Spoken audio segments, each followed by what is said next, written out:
Hello दोस्तों, आपका स्वागत है फिर से एक और नई वीडियो में। इस वीडियो में आपको हनुमान चालीसा की महत्वपूर्ण बातें बताई जाएंगी। तो चलिए आज की इस वीडियो को शुरू करते हैं। हनुमान चालीसा सुन के बड़े हुए बहुत से लोग यह नहीं जानते होंगे कि इसकी रचना कब और कैसे हुई। किताबों में इसका वर्णन मिलता है कि इसके रचयिता गोस्वामी तुलसीदास जी हैं। लेकिन आप यह बात जानकर हैरान हो जाएंगे कि रामचरितमानस की रचना करने वाले महान संत तुलसीदास जी ने जेल में रहकर इसकी रचना की थी। यह कहानी उस दौर की है जब हिंदुस्तान में मुगलों का शासन हुआ करता था। मुगल बादशाह अकबर के राज्य में हिंदू धर्म को मानने वाले लोग खुद को महफूज नहीं समझते थे। मुगलों का राज धीरे धीरे बढ़ता ही जा रहा था। कहा जाता है कि उसी दौर में एक दिन भगवान श्री राम के परम भक्त तुलसीदास जी को अकबर ने अपने दरबार में बुलाया और कहा कि मैं प्रभु श्री राम के दर्शन करना चाहता हूं।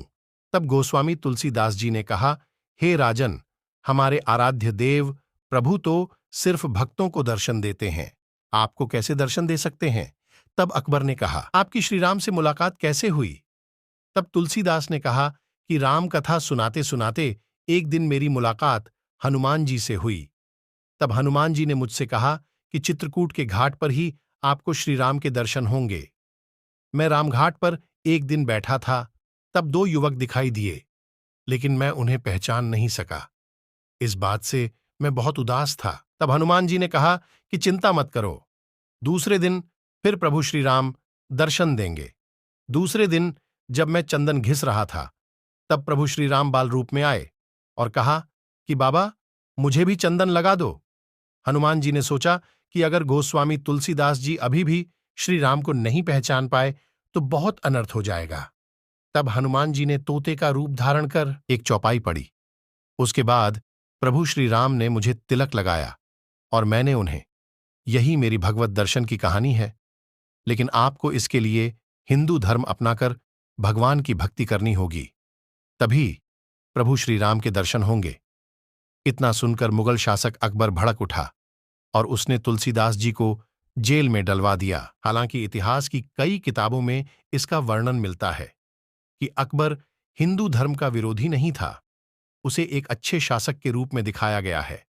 लेकिन तुलसीदास जी के साथ ऐसी घटना की कहानी उसके हिंदू विरोधी स्वभाव को दिखाती है। हालांकि तुलसीदास जैसे संत व्यक्तियों को अकबर के इस व्यवहार से कोई आपत्ति नहीं हुई। वह कुछ कहने की बजाय कारागार में कैद हो गए। वहां बैठकर ही तुलसीदास हनुमान जी के गुणों का वर्णन करने लगे। जेल में बैठे बैठे ही उन्होंने भगवान हनुमान जी के गुणगान में 40 चौपाइयां लिख दीं, जिन्हें बाद में हनुमान चालीसा कहा गया। लेकिन इसी दौरान एक ऐसी घटना हुई जिससे अकबर का दिमाग भी हिल गया। कहते हैं कि फतेहपुर सीकरी के कारागार में, जहां तुलसीदास जी बंद थे, उसके आसपास अचानक बंदरों की संख्या बढ़ गई। सभी चौपाइयों की रचना के बाद उन्हें पढ़ रहे थे तो वहां बंदरों का झुंड उमड़ पड़ा और एक बूढ़ा बंदर आखिरी तक चौपाई सुनता रहा। कहते हैं कि वह बूढ़ा बंदर खुद हनुमान जी ही थे। इसीलिए यह भी कहते हैं कि तुलसीदास जी की लिखी हनुमान चालीसा पहली बार खुद हनुमान जी ने सुनी थी। तुलसीदास जेल में जहां भक्ति भाव में डूबे हुए थे, तो वहीं कारागार की सुरक्षा में तैनात सैनिक बंदरों की वजह से परेशान थे। कहा जाता है कि जहां भी भगवान हनुमान जी की पूजा होती है, उनके गुणगान गाए जाते हैं। बंदर वहां आसपास पहुंच ही जाते हैं और यहां तो जेल में रहने के बावजूद तुलसीदास हनुमान जी के गुना का बखान कर रहे थे। इसीलिए बंदरों ने इतना उत्पात मचाया कि वहां के सुरक्षाकर्मी भी परेशान हो गए। आखिर वह बात अकबर तक पहुंची तो उसके मंत्रियों ने यह सलाह दी कि महाराज, आप तुलसीदास जैसे संत सरीखे आदमी को कारागार से मुक्त कर दीजिए, वरना बंदरों का आतंक कम नहीं होगा। क्योंकि हमने सभी तरह के उपाय करके देख लिए, बंदर शायद इसी वजह से लोगों को भयभीत कर रहे हैं। तब अकबर ने कहा, ठीक है।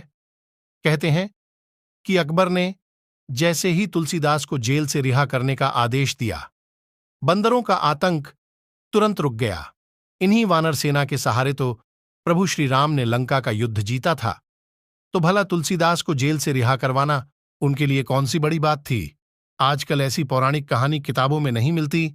आपने मुगलों का इतिहास पढ़ा होगा, जिसमें अकबर का शासन और उसके युद्ध का बखान होगा। लेकिन ऐसी कहानियों को कहीं जगह नहीं मिलती, क्योंकि इतिहास में धर्म को जगह देने की जब भी बारी आई, तब इतिहासकारों ने यह कहकर पीछा छुड़ा लिया कि पता नहीं ऐसी कहानी की क्या विशेषता होगी। लेकिन आपको शायद यह जानकर हैरानी होगी कि हनुमान चालीसा दुनिया भर में सबसे ज्यादा पढ़ी जाने वाली पुस्तिका मानी जाती है। हमारे हिंदुस्तान में ज्यादातर लोग भूत प्रेत के डर से हनुमान चालीसा का एक एक चौपाई याद रखते हैं। हर शनिवार और मंगलवार लोग हनुमान चालीसा का पाठ करते हैं। पहली 10 चौपाई में हनुमान जी की शक्ति का बखान किया गया है और 11 से 20 तक की चौपाई में भगवान श्री राम का गुणगान किया गया है। इसके अलावा 11 से 15 तक लक्ष्मण के बारे में और आखिरी की चौपाई भगवान हनुमान की कृपा के बारे में बताती है। हनुमान चालीसा पढ़ने वाले व्यक्ति को कभी भूत भूत प्रेत या अकाल मृत्यु का डर नहीं रहता। इसीलिए कहते हैं कि व्यक्ति को रोज एक बार हनुमान चालीसा का पाठ करना चाहिए। यदि आपको पहले से ही किसी बात की जानकारी थी, तो हमें नीचे कमेंट करके जरूर बताएं। आज की वीडियो में बस इतना ही। हम उम्मीद करते हैं कि हमारी वीडियो के जरिए आपको कई सवालों के जवाब मिल गए होंगे। अगर आप बजरंगबली के सच्चे भक्त हैं, तो इस वीडियो को लाइक और हमारे चैनल को सब्सक्राइब कर लीजिएगा। धन्यवाद।